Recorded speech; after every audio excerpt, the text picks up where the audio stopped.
if you're committing to that space, committing to it long term, then you have to also make a commitment to yourself that you're going to do all the things that are necessary to get that space filled, both in clients and clinicians, as fast as you can, so that you can get back to a place of efficiency. And so I want to give you kind of a crazy example as well, just so you can see kind of how this math makes sense or sometimes doesn't make sense. If you had the same exact space with a rent of $20,000 per month, that means that you would need two. You didn't start your practice to barely hang on. I'll guess you started it for freedom, impact, and profit. This is Therapy for Your Money. I'm your host, Julie Harris. I'm an accountant, author of Profit First for Therapists, and CEO of Green Oak Accounting. Over the years, my team and I have partnered with hundreds of private practice owners, whether they're just getting started, scaling into thriving groups, or even preparing to sell. We've seen it all, and we know exactly what makes a practice tick financially. On Therapy for Your Money, I'll help you build a business that truly works for you. You'll get quick, actionable tips and episodes so that you can grow a profitable practice, increase your financial confidence, and pay yourself unapologetically, because your work is way too important for you to burn out or go broke doing it. Love the podcast? Make sure to follow and give us a 5-star review. Here is Therapy for Your Money. Hello, and welcome to Therapy for Your Money. In today's episode, we are talking about one of the big expenses in your practice. So not payroll, but we are talking about rent. So while rent is usually not one of the largest expenses on your profit and loss or your P&L, it is usually one of the big long-term commitments that you have to make, right? Well, where if you're hiring someone, a consultant or hiring a team member, if you no longer need that person, you ultimately can flex your team up and down, right? But when you are committing to a physical space with your rent, you're often signing a 5 to 10-year lease. So that decision is going to follow you for a really long time. And that's why it's so important to get the math right. And so in today's episode, I'm talking about how you should think about that space and that decision so that you can make one that is going to be really beneficial for your practice instead of really putting an anchor around your practice's neck. I want to help you avoid some heartache because I've just seen over the years multiple times where practice owners got into a long-term lease with just a gorgeous space that they really loved, but that ultimately just did not make sense for the practice long-term. It was not able to generate the kind of revenue that they needed for the space to make sense. And in some cases, a space will just never make sense from a math perspective, right? You will just never be able to justify it. So we're going to talk about how you can think about it, how you can run some numbers on your space and see if it's going to ultimately make sense for your practice. On average, your rent should be no more than 3 to 10% of your gross income. So I want to anchor your thoughts there. When it's at 10%, that's usually because the space is not full. You don't necessarily have the clinicians to keep the space completely full, or maybe you just moved into a new, larger space, right? So at that moment, it might be on the higher side, but generally speaking, we don't want to keep the number at 10% permanently. So I've seen also plenty of practices that are super efficient in how they run things around the 3 to 4% mark. That definitely is possible. It's not necessarily easy. You do have to use the space really efficiently. And typically that's not happening in a high cost of living area. But certainly in some metro areas, you're able to have rent that is around 3 to 4%. But anywhere up to 10 kind of is okay by me. You're not getting in trouble or anything like that. But when you start creeping up beyond that, it starts just making everything else a little bit tight, right? It just leaves a lot less wiggle room for everything else. So how should you think about that space? Well, first is just because there are 40 hours in a typical work week, that doesn't mean that you can only schedule your space for 40 hours. That typically means that you are using the space efficiently. You might have people who are working a Friday, Saturday. You might have an early shift and a late shift where you are using the space. Someone is maybe coming in from 7 to 12, and then you have someone else coming in from 12 to 8, right? That would be kind of a normal thing where you're using that space really, really efficiently. It's rare for people to have their own dedicated space in your practice. You're not usually giving someone an office or a space that's only theirs that they're just using, really half of the hours that you're opening, that the practice is open, that's not going to be a very efficient use of space. So I want you to think about it from a perspective of we're all sharing this space. No one gets their own dedicated space because then you're just going to be able to use it a lot more efficiently. In reality, just because you have a space open 60 hours on the calendar does not mean you're going to have every single moment booked. But generally speaking, you can aim towards an 85% utilization. That would be a normal thing for you to be able to get to as long as you are staffed properly. Okay, so let's further break that down, right? We talked about 3 to 10% of your gross income should be spent on rent. Let's say you have, if we were thinking about the space from a mental health perspective, then you would have 5 rooms available for clinicians to see clients. And if you're thinking about something else like a speech or a physical therapy OT, then you might have 5 areas where you can be seeing clients, right? You can have ultimately the ability to have 5 clients in the space at any given time, right? So I'm thinking it's just slightly different what the layout is going to look like, but you can still run the math in a very similar situation, right? So let's say you have a space where regardless of the square footage, you can see 5 clients at one time, regardless of how that the mechanics of that are happening. So if we're aiming for your rent to be somewhere between 4 and 7%, and that rent for the space is $2,200 a month. If you are aiming for 4%, that means that the space needs to generate $55,000 per month, right? In order for $2,200 to be 4%, you need $55,000 in revenue for the month. So then you can continue to reverse engineer, right? We're just doing math. Divide that by your average dollars per visit. Then that's going to give you exactly the number of sessions or visits per month that you're going to need in that space. Then you divide that by the number of clients that you're able to see at any given time.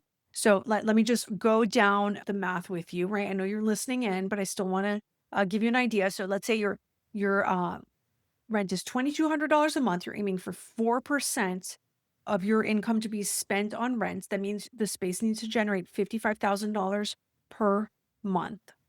If your average fee per visit is $120, that means you need 458 sessions every single month. If you're seeing 5 clients at a time, that's then 92 sessions or visits per space per month, right? 92. And that means about 23 per week. That's very, very doable, right? Considering that you probably have 60 plus billable hours available in a week, that's very, very, very doable. Even if you're considering that you can only get to that if you have 85% utilization, so we're doing another calculation, that would still be about 27 sessions per room or visits per room per week. Not bad at all. Now, this example has pretty inexpensive rent. $2,200 is not bad at all for 5 treatment spaces. But let's say you are looking at a space that is actually $10,000 per month for ultimately the same thing, right? You can treat 5 clients at a time. Then in order for the rent to be 4% of income at $10,000 per month, that means the space needs to generate $250,000 per month. It's a really, really big difference, right? And so if we are doing the math again, dividing that by your average fee per visit, dividing it by the number of clients that you can see at one time, divided by 4 weeks, that means you're looking at 104 visits per week. That's a very big difference. And that's for every either therapy room or treatment space that you have available. 104 in one single space, that's very, very difficult to do. There's only 168 hours in a single week, right? So you'd basically be open almost all day and all night. And so highly, highly unlikely for that to happen. And so what the reality of that space is, you're probably going to be much closer to the 8 to 10% range, even if that. So let's run the numbers on 8% just to see what would happen. So in order for that $10,000 a month rent to be 8% of income, then the space would need to generate $125,000 per month. If we divide that by the number of physical spaces that you have available to see clients, divided by the average fee per visit, divided by 4 weeks, then we are looking at 52 visits per week per space. That is that's much more doable, right? Because there are, again, 168 hours in 1 week. But that also tells you that to get any lower than 8% in your rent is going to be very difficult, right? Prove to be almost impossible. And so you know that going in, your rent is always going to be high. And that means you're going to need to be efficient in other areas. And that's just ultimately what you're going to have to do. Now, if you are looking at these numbers and saying, okay, for 52 visits per week, that's not a big deal, but I only have one provider right now, then that might be difficult as well, right? So sometimes there are periods in the business where you are making a decision and making an investment ahead of time, knowing we don't have the ability to see this many clients necessarily, right? Because you might be able to see 52 clients times two providers, but you don't have people to see 5 clients at any given time. And so that's where that difficulty is going to be to come. That means your marketing efforts are going to need to rise really quickly, and your hiring efforts as well, right? In order to be able to actually fill that space. And so until you do that, your number of sessions is just going to be much lower. And that means your average rent, as far as an average of your income, is just going to be really high for a while. So you have to, if you're committing to that space, committing to it long term, then you have to also make a commitment to yourself that you're going to do all the things that are necessary to get that space filled, both in clients and clinicians, as fast as you can, so that you can get back to a place of efficiency. And so I want to give you kind of a crazy example as well, just so you can see kind of how this math makes sense or sometimes doesn't make sense. If you had the same exact space with a rent of $20,000 per month, that means that you would need 200 plus visits per week per client space, right? So per room or per treatment space. And so there's not even 200 hours in the week, even if you were open 24/7.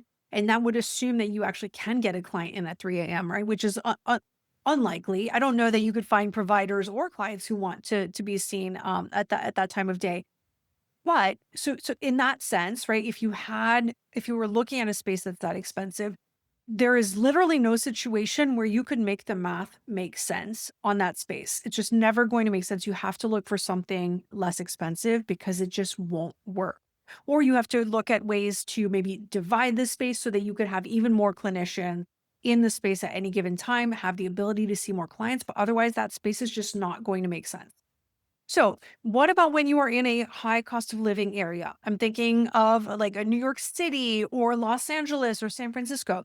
Your rent is just going to be high in those spaces. It is not cheap to rent in those spaces. So if you're deciding to go out on your own and rent your own space or rent additional space, you just have to be really, really careful on how you do that because the math still has to math. If you have a space with 20% rent, where your rent is 20% of your income, it's going to be very, very difficult to make that work because usually in those markets, you also need to pay well your clinicians, right? And so there's just not going to be a lot of room left. So when you are in a high cost of living area, you want to think about room sharing. You have to share your space, no dedicated space. You have to think about extended hours and how to use the space as efficiently as possible. Right. In a rural area, they might not need to be very efficient in their staffing and in their scheduling just because space is less expensive. But in a high cost of living area, you really don't have a choice. You have to use that space really efficiently. That often means early hours, it means late hours. There are hours that clients like anyways. That means weekend hours as well. Then when you're in that high cost of living area, you do have to run the math. And I want you to run the math based on not the perfect scenario where everyone is full all the time and every hour is booked. I want you to think about what if we're only 85% utilized, right? Of all the hours that we're offering, that only 85% of those are scheduled, then you will be more realistic, right? If the math only works at 100% utilization, then that's not a good space for you because that's almost we almost never ever see that. It's just really, really rare. And I do encourage you to just reverse engineer the numbers. We talked through it. I will link to a blog post that helps you go through the math in the show notes. So if you're interested in kind of geeking out and looking through the numbers with me, I will link to that in the show notes so you can take a look. But it's really just very, very simple math, right? Just thinking through what are the steps to make this make sense. And the math has to make sense. So don't fall in love with the space and then put your blinders on and decide not to really look at if this is going to make sense, because it's just such a long-term commitment that you are taking on. Something that's going to be difficult to get out of. It's not impossible to sublet space, but often your lease is going to have restrictions on that. It might cost you a significant amount of money. So I want you to think about this space as if you are going to be occupying that space for the entire time of the lease, so that you know that you are going to be okay. And then run the scenarios. Look at different locations or spaces or sizes or layouts to make sure that it will ultimately make sense for you. Because ultimately, I really believe that every practice deserves to be profitable. And I want to make sure that when you are signing up for a long-term lease, that it is going to be an advantage to your practice and not something that holds it back and makes it inefficient and very hard to be profitable. That's all for today. We'll see you next time. That's it for today's episode of Therapy for Your Money. Catch us on Instagram and Facebook at Therapy for Your Money Podcast. And don't forget to subscribe to Green Oak Accounting on YouTube. Until next time. The information contained in this podcast represents the host and guest's general opinions and should not be construed as personalized accounting and tax advice. Listeners should consider all facts and circumstances before applying this information and seek appropriate advice from an accountant, financial planner, lawyer, or other professional. Any info provided does not constitute accounting, tax, or legal advice.